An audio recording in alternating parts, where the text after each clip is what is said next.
We went to John McCain, and Congressman Paul is on the beeper line with us. Congressman, thanks for your time. We appreciate it. Thank you. Good to be with you. Hey, Congressman, do you give the president's policies credit for thawing markets for auto sales and student loans? What do you think of what the president said in his speech?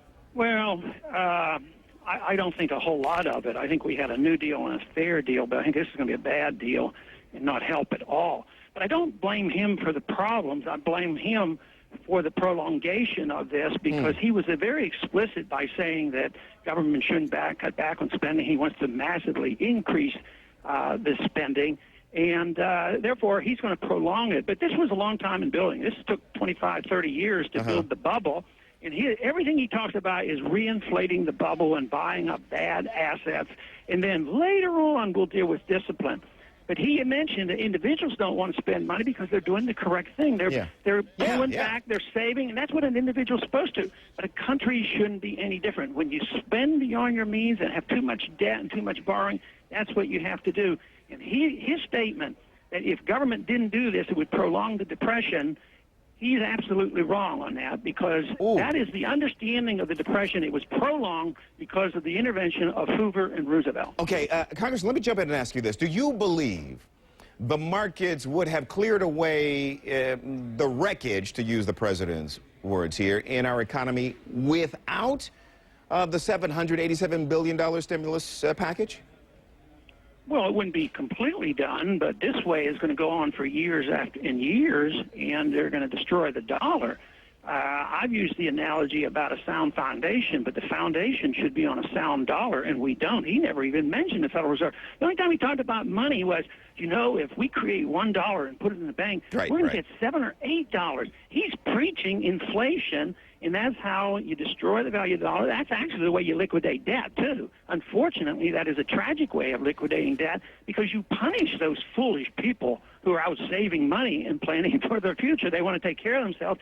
So we preach a deliberate policy of ruining the people who act fiscally responsible. Gotcha. So you clearly are suggesting that a different set of policies would have shortened the duration of this downturn. Give me a couple of areas, just two. That's all I have time for, I'm sorry. But give me two policies that you would have pursued differently from the president that might have curtailed the length and depth of this recession.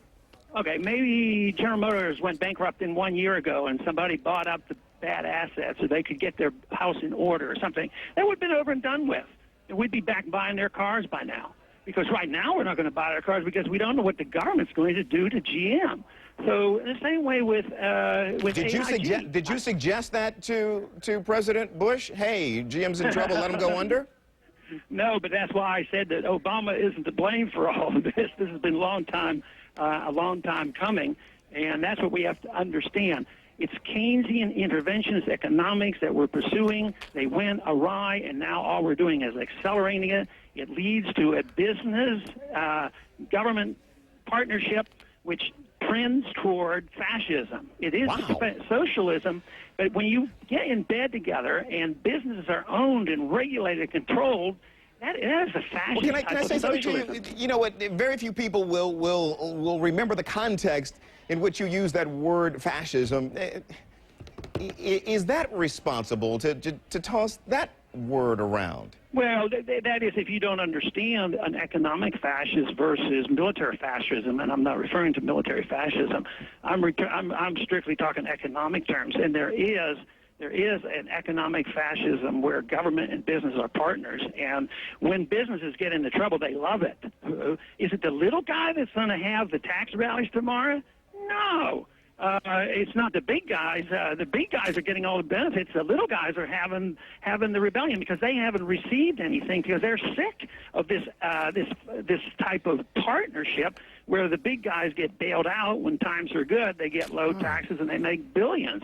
But no, I think you have to understand there's a difference between economic fascism and military fascism. I wanted to at least give you an opportunity to expand on that statement. Congressman Paul, thanks for your time. We appreciate it.